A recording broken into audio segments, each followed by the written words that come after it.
샬롬, 이 목사입니다. 일주일 동안 잘 지내셨지요? 9월 30일 아침 묵상으로 성도님들을 만납니다. 어느덧 한 해의 4분의 3이 지나가고 4분의 1이 남았네요. 지금까지 지켜주시고 동행하여 주신 하나님의 축복이 남은 3개월에게도 풍성하기를 기도합니다. 지난주에는 베드로 후서 1장 3절, 4절을 통해 하나님을 아는 것이 성도의 마땅한 삶이라는 것을 나누었습니다. 오늘은 1장 10절 말씀을 보겠습니다.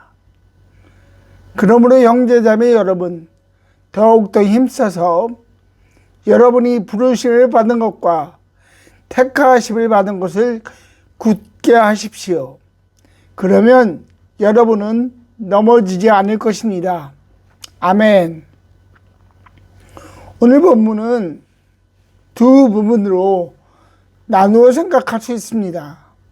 먼저는 부르심과 택하심을 받은 사람들이라는 것과 다른 하나는 넘어지지 않게 굳게 서라는 것입니다. 먼저 부르심과 택하심에 대해 살펴보고자 합니다. 베드로는 모든 하나님의 자녀는 하나님의 부르심과 택하심을 받은 자라고 명확하게 말합니다. 베드로는 예수님의 부르심을 직접 경험한 자입니다. 마태복음 4장 19절에는 베드로와 안드레를 부르신 예수님에 대해 기록하고 있습니다. 예수께서 그들에게 말씀하셨다.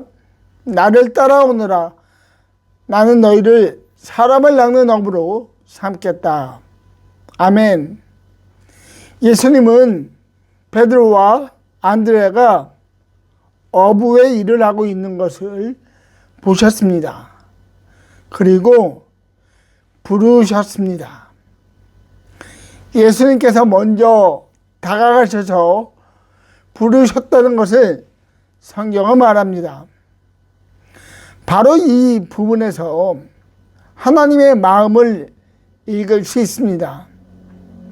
하나님의 마음은 바로 사랑과 긍휼하심입니다. 예수님은 베드로를 사랑하셨습니다. 조건 없는 사랑입니다. 예수님은 이미 베드로가 물 위를 걷다가 넘어지고 자기를 부인할 것을 알고 계셨습니다. 그러나 예수님은 그러한 일과는 상관없이 베드로를 부르신 것입니다. 그 사랑 안에 긍휼하심이 있습니다. 예수님은 베드로를 가엾게 여기셨습니다. 물속에 빠진 그의 손을 잡아 주셨고 베드로 앞에 나타나셔서 내가 나를 사랑하느냐 라는 말씀으로 그를 회복시켜 주셨습니다. 이렇게 예수님의 부르심에는 우리보다 더 우리를 사랑하시는 선한 하나님의 마음을 알 수 있습니다. 하나님의 말씀은, 하나님의 부르심은 점차로 확장되고 있다는 것을 성경은 말합니다. 예수님은 12명의 제자들을 부르셨습니다. 그리고 승천하실 때 제자들에게 다음과 같이 당부하십니다. 그러나 성령이 너에게 임하시면 너희는 능력을 받고 예루살렘과 온 유대와 사마리아에서 그리고 마침내 땅끝까지 이르러 내 증인이 될 것이다. 아멘. 땅끝까지 복음이 전해진다는 것은 예수님의 기쁜 소식이 전해진다는 것이기도 하고 예수님의 부르심이 땅끝까지 확대된다는 것을 의미합니다. 우리가 잘 아는 대로 예루살렘에서 시작된 예수님의 기쁜 소식은 하나님의 계획과 인도하신 가운데 확장됩니다. 이러한 확장을 사도 바울의 편지를 통해 알 수 있는데요. 그는 로마서 1장 6절에서 다음과 같이 말합니다. 여러분도 그들 가운데 들어있어서 예수 그리스도의 부르심을 받은 사람이 되었습니다. 아멘. 여러분이라고 하는 것은 로마 교회 성도님들을 말하는데 그들도 동일하게 예수 그리스도의 부르심을 받은 자라고 말합니다. 예수님의 기쁜 소식이 로마에도 전해진 것입니다.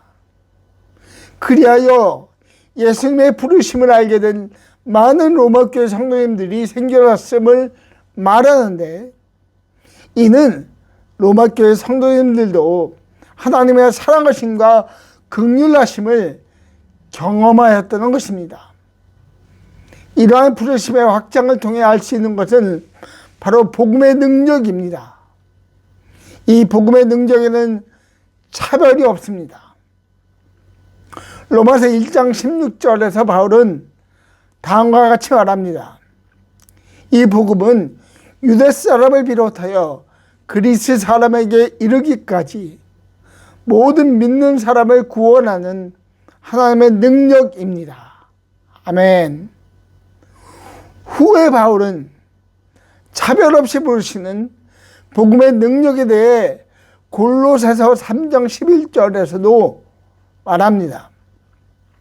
거기에는 그리스인과 유대인도, 할례받은 자와 할례받지 않은 자도, 야만인도, 스고디아인도, 종도 자유인도 없습니다.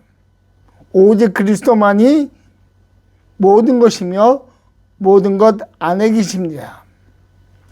거기에서라는 의미는 바로 그 앞에 10절과 연결이 되어 있는데, 10절의 주요 키워드는 새 사람입니다. 새 사람이라는 것은 예수님을 주님으로 고백하고 믿은 자들입니다. 이러한 새 사람들은 어떠한 구별이나 차별도 없이 오직 그리스도만, 즉 예수님만이 그들 안에 계신다는 것입니다. 그러므로 복음의 확장은 택하신 자들을 향하신 부르심의 확장이라는 것을 하나님의 말씀은 증언합니다. 이 부르심이 저희들에게도 미쳤습니다. 하나님으로부터의 부르심에는 공통점이 있는데요. 하나님이 먼저 부르셨다는 것입니다. 베드로는 갈릴리 바다의 어부였습니다. 하루하루 살아가는 그런 자였지요. 자신에게 맡겨진 일에 충실하게 세상적인 방법으로 산 자입니다. 물론 예수님도 몰랐습니다. 저희들도 마찬가지입니다. 저희들도 세상적인 방법으로 산 자들이었고 예수님을 몰랐던 자들입니다. 이런 자들 앞에 예수님께서 나타나셨습니다. 베드로에게는 실제의 모습으로, 저희들에게는 말씀으로 나타나신 것입니다.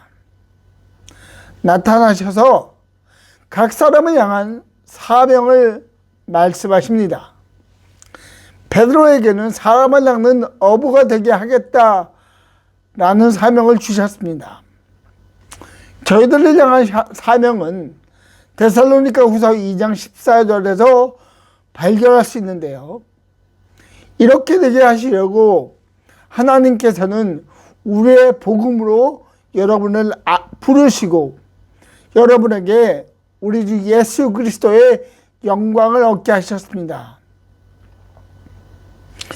우리에게 주어진 사명은 예수님을 알라는 것입니다. 예수님이 하신 일, 즉 십자가에서 죽으심으로 우리의 모든 죄를 용서하신 은혜를 기억하고 그리스도의 영광을 얻는 자로 이 세상을 살아가라는 것입니다. 그리스도의 영광을 가진 자들에게는 없는 것이 있습니다. 그것은 두려움입니다. 하나님의 자녀들에게는 오직 예수님의 능력만이 있다는 것을 기억하시기 바랍니다. 세상을 창조하시고 심판하시는 그 예수 그리스도의 능력이 또한 저희들에게 있다는 것도 기억하시기 바랍니다. 그러므로 하나님을 의지하십시오. 하나님을 의지하면 하나님께서는 우리들에게 그분의 능력을 부어주실 것이고, 그러한 하나님의 역사를 통해 하나님의 부르심이 얼마나 귀하고 축복된 일인지를 알게 될 것입니다. 미랄교회 모든 성도님들이 이러한 축복 가운데 함께하기를 소망합니다. 다음으로 베드로가 말한 것은 넘어지지 않게 굳게 서라는 것입니다. 베드로가 기록한 굳게라는 말은 확고한 열심을 내라라는 말로도 이해할 수 있습니다. 확고하다는 말은 견고함 가운데 걷는다라는 의미가 있습니다. 왜 베드로가 이 단어를 사용했을까라는 것을 생각해 보면, 예수님을 믿는 모든 사람들은 예수님의 견고함 안에 서 있어야 한다는 것입니다. 이 의미를 뒤집어 보면 사람의 견고함은 완전한 능력을 나타내지 못한다는 것입니다. 베드로를 보십시오. 예수님께서 죽음과 부활을 말씀하셨을 때 그는 거부하였습니다. 왜 거부하였을까요? 그는 반석이라는 새로운 이름을 주신 예수님의 견고함, 완전함을 생각하지 아니하고 자신의 생각으로 거부하였습니다. 자신이 따르던 예수님에게는 그러한 일이 결코 일어나서는 안 된다는 생각을 하였기 때문입니다.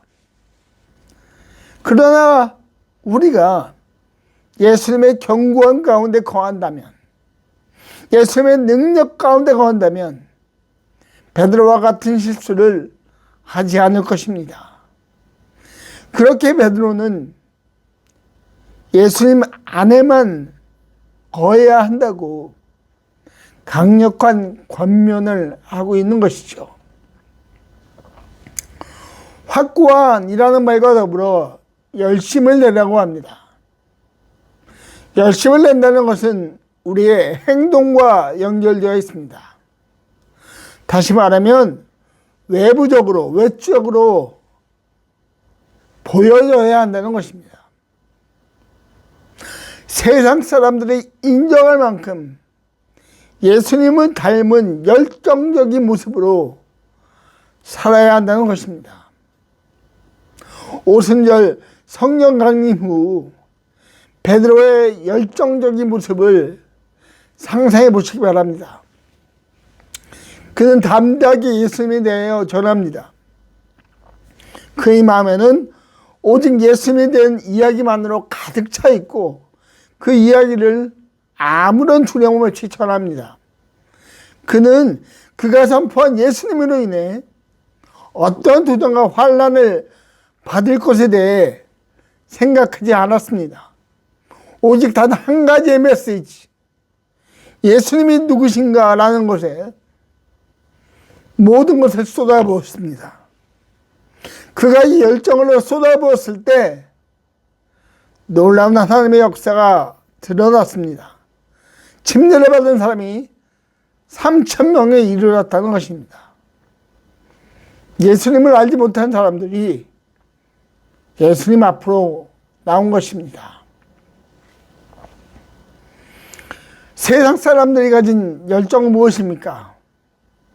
육신의 정욕, 안목의 정욕, 이생의 자락입니다. 이 세 가지의 특징은 소멸적이라는 것입니다.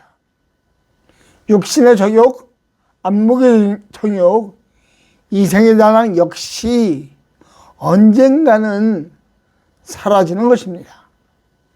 사람들은 이 사라지는 것에 열정을 쏟습니다. 그러나 베드로는 그리스도인들이 열정을 쏟을 대상에 대하여 분명하게 말합니다. 예수님에 대하여 열정을 쏟으라는 것입니다. 사라질 것이 아니라 영원한 것에 열정을 쏟으라고 이야기합니다. 하나님께서 우리를 부르셨습니다. 우리를 죄로부터 살리기 위함입니다. 그러나 죄로부터 살리심을 받은 것이 마지막 사명은 아닙니다. 우리의 사명은 진리신 예수님만에 거하고 우리의 선한 행동을 통해 예수님이 어떠한 분인가를 세상에 드러내는 것입니다. 이 축복의 길을 선택하는 미랄교회 모든 성도님들이 되시기를 예수님의 이름으로 축복합니다. 기도하겠습니다. 하나님 감사합니다.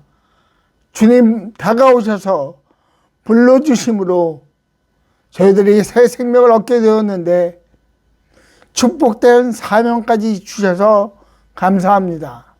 주님, 우리를 사용하사 세상에 예수님을 마음껏 드러내는 열정을 가진 자가 되게 주님 도와주십시오. 예수님의 이름으로 기도하였습니다. 아멘.